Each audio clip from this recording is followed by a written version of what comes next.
ام یقولون شاعر نتربص بہ ریب المنون، کیا ان کا کہنا یہ کہ یہ شاعر ہے اور ہم منتظر ہیں اس پر گردش زمانہ کے، زمانے کی گردش کیا دکھاتی ہے، ذرا ویٹ کرو، ویٹ اینڈ سی، پتہ چل جائے گا یہ جو کچھ کہہ رہے ہیں، تو ذرا ابھی جلدی نہ کرو، ایمان مت لاؤ فوراً۔ وہ ایک دوسرے کو اس طریقے سے تھامتے تھے۔ قل تربصوا، کہہ دیجیے اچھا کر لو انتظار، فإنی معکم من المتربصین، تو میں بھی تمہارے ساتھ انتظار کر رہا ہوں۔ ام تامرہم احلامہم ھذا ام ہم قوم طاغون، کیا ان کی عقلیں انہیں یہی کچھ سکھا رہی ہیں، یا یہ کہ یہ جان بوجھ کر طغیان اور سرکشی کر رہے ہیں؟ دو ہی شکلیں تھیں نا، کہ یا تو یہ کہ واقعتاً مغالطے میں ہوں اور ان کی عقل میں بات نہیں آ رہی، اور ان کی عقل جو ہے انہیں سکھا رہی ہے کہ نہیں نہیں یہ قابل قبول شے نہیں ہے جو محمد کہہ رہے ہیں، یا یہ کہ اپنی طغیانی اور سرکشی کی وجہ سے، حالانکہ عقل گواہی دے رہی ہے کہ بات ٹھیک ہے، دل اندر سے گواہی دے رہا ہے کہ بات ٹھیک ہے، لیکن اپنی طغیانی اور سرکشی، دریا کو اپنی موج کی طغیانیوں سے کام، کشتی کسی کی پار ہو یا درمیان رہے، تو یہ جو نفس کی طغیانی ہے اس کی وجہ سے یہ باتیں کر رہے ہیں، یا واقعی ان کی عقل یہ حکم لگا رہی ہے؟ ام یقولون تقولہ، کیا ان کا کہنا یہ ہے کہ یہ محمد نے خود کہہ لیا ہے؟ تقول باب تفاعل ہے، تکلف کر کے کچھ کہنا، یہ آپ نے کچھ تک بندی کر لی ہے، جوڑ لیا ہے، الفاظ کو جوڑ کر یہ کلام خود موضوع کر لیا ہے۔ ام یقولون تقولہ بل لا یؤمنون، نہیں یہ ماننے والے نہیں۔ فلیاتوا بحدیث مثلہ ان کانوا صادقین، اگر وہ سچے تو ایسی ہی کوئی اور شے لے آئے۔ تمہارے اندر بھی تو بڑے بڑے خطیب موجود ہیں، شعراء ہیں، ادیب ہیں، اگر تو یہ واقعتاً محمد نے خود گھڑ لیا ہے، خود تصنیف کیا ہے، تو لے آؤ نا ایسا ہی کلام تم بھی۔ ام خلقوا من غیر شیء ام هم الخالقون، یہ فلسفے کا بڑا گہرا مسئلہ ہے۔ کیا یہ بغیر کسی کے بنائے خود بن گئے ہیں، یا انہوں نے خود اپنے آپ کو پیدا کیا ہے؟ ظاہر بات ہے کسی شے کے لیے دو ہی شکلیں ہیں، کوئی شے کسی کے بنائے بغیر خود بخود تو نہیں بنتی۔ اب اگر یہ جانتے ہیں کہ ہم نے خود تو اپنے آپ کو بنایا نہیں، یا تو ہم خود بنے ہوتے ہیں، خود بنایا ہوتا ہے، اب کسی اور کے بنائے بغیر کیسے بن گئے؟ تو کوئی اور ہے جس نے ہمیں بنایا۔ ام خلقوا من غیر شیء، کیا یہ کسی کے بنائے بغیر بن گئے؟ ام ہم الخالقون، یا اگر اللہ کا انکار کر رہے تو کیا یہ اس کے مدعی ہے کہ وہ خود ہے پیدا کرنے والے؟ ام خلقوا السماوات والارض، اچھا اپنے آپ کو چھوڑے کہ آسمان اور زمین انہوں نے بنائے؟ بل لا یوقنون، لیکن کیا کیا جائے، یہ حقائق ہیں دو اور دو چار کی طرح کے مسلم حقائق ہیں، لیکن یہ کہ وہ ماننے والے نہیں ہیں، یقین نہیں کرتے۔ ام عندہم خزائن ربک ام ہم المسیطرون، کیا ان کے ہاتھ میں ہے، ان کے قبضہ قدرت میں ہے آپ کے رب کے خزانے؟ وہ جو کہا تھا انہوں نے کہ کسی بڑے آدمی کے پاس، بڑے چودھری سرمایہ دار کسی سردار کے پاس یہ وحی آئی ہوتی اگر اللہ نے بھیجی تھی تو، یہ بنو ہاشم کا یتیم جس کے پاس کوئی سرمایہ نہیں، کوئی اثاثہ نہیں، نہ ہی مکے کی ہائرارکی جو تھی وہاں کی اس میں کوئی عہدہ تھا، حضور کے پاس کوئی عہدہ نہیں تھا۔ بہت بڑا عہدہ حضرت ابوبکر کے پاس تھا، قتل کے مقدمات کا وہ فیصلہ کرتے تھے کہ فلاں مقتول کا خون بہا کتنا ہوگا، اور ٹرائبل جو سسٹم ہوتا ہے، ٹرائبل لائف میں سب سے زیادہ سینسٹیو ایشو یہ ہوتا ہے طے کرنا کہ کسی مقتول کا خون بہا کتنا ہوگا، اور یہ عہدہ حضرت ابوبکر کے پاس تھا۔ وہ سرمایہ دار بھی تھے، 40,000 درہم کا ان کا سرمایہ تھا اس وقت جب وہ ایمان لائے ہیں، جس میں کہ جب گئے ہیں حضور کے ساتھ ہجرت پر تو کچھ نہیں چھوڑا گھر میں، اگر کچھ تھا تو وہ لے کر ساتھ گئے کہ راستے میں جو ضرورت پیش آئے گی حضور کے ساتھ، کچھ نہیں چھوڑا، حالانکہ خاندان کو چھوڑ کر گئے۔ حضرت عائشہ، حضرت اسماء دونوں موجود تھیں، ان کی والدہ، پھر حضرت ابوبکر کے والد ابو قحافہ، سب کو چھوڑ کر گئے، ایک پیسہ نہیں چھوڑا۔ ظاہر بات ہے کہ یہ اللہ تعالیٰ نے جس کو بھی یہ ہمت دی ہے۔ ام خلقوا السماوات والارض بل لا یوقنون اعندہم خزائن ربک، تو یہ جو کہتے ہیں کہ کسی اور کے پاس کیوں نہیں بھائی آئی، تو کیا تمہارے آپ کے رب کی جو رحمت ہے اس کے خزانوں پر ان کا تسلط ہے، ان کا زور چلتا ہے؟ ام ہم المسیطرون، یا یہ داروغہ ہیں؟ ام لہم سلم یستمعون فیہ، یا کیا ان کی کوئی ایسی سیڑھی ہے کہ جس پر چڑھ کر یہ آسمان کی خبریں سنتے ہوں؟ فلیات مستمعہم بسلطان مبین، تو اگر کسی نے سنا ہے ان میں سے تو وہ سند لائے، دلیل بتائے کہ کیا سن کر آیا۔ ام لہ البنات ولکم البنون، کیا اللہ کے لیے تو بیٹیاں ہیں اور تمہیں پسند ہیں بیٹے؟ ام تسألہم اجرا فہم من مغرم مثقلون، اب دیکھیے یہ جو سوال، کیا یہ ہے، کیا یہ ہے، کیا یہ ہے، کیا یہ ہے، زور خطابت اس میں جو ہے، جیسا کہ میں نے عرض کیا تھا کہ فصاحت اور بلاغت یہ گویا کہ معراج ہے، یہ حصہ جو ہے قرآن مجید کا، قرآن کی فصاحت، بلاغت، ادبیت، عذوبت، یہ اس کی معراج ہے۔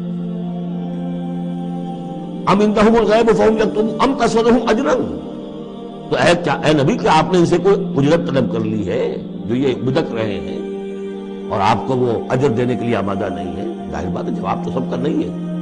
ام تسألہم اجرا فہم من مغرم مثقلون، کیا آپ ان سے کوئی اجر مانگ رہے ہیں کہ یہ اس تاوان کی وجہ سے بڑے بوجھل ہو گئے ہیں؟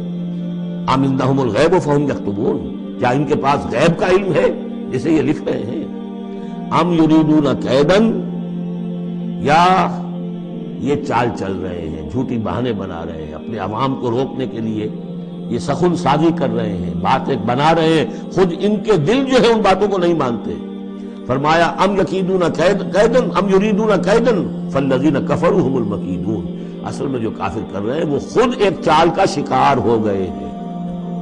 انہم یکیدون کیدا واکید کیدا، یہ سورۃ الطارق میں آ جائے گا، یہ بھی چالیں چل رہے ہیں، ہم بھی چال چل رہے ہیں۔ ام لہم الہ غیر اللہ، کیا ان کے لیے اللہ کے سوا کوئی الہ ہے؟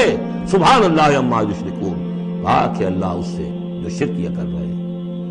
وَإِن يَرَوْا كِسْفًا مِّنَ السَّمَاءِ سَاقِطًا، اور اگر کبھی یہ دیکھیں آسمان کا کوئی ٹکڑا گرتا ہوا، یعنی عذاب الہی اگر آ جائے، یقولوا سحاب مرکوم، جیسے کہ قوم عاد نے کہا تھا ھذا عارض ممطرنا، یہ تو اب بادل آ گیا، ابر آ گیا، بارش ہوگی، جل تھل ہو جائیں گے۔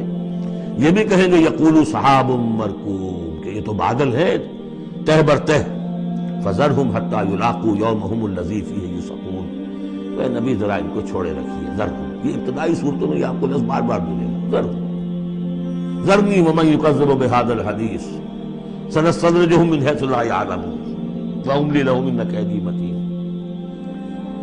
تو یہ ذرنی چھوڑ دیجیے مجھے، میں ان سے نمٹ لوں گا، آپ ان کی طرف توجہ نہ ہو، ان کی تکذیب، ان کا استہزاء، ان کا تمسخر آپ توجہ نہ کریں، بس آپ اپنی تذکیر کرتے رہیے، تبلیغ کرتے رہیے۔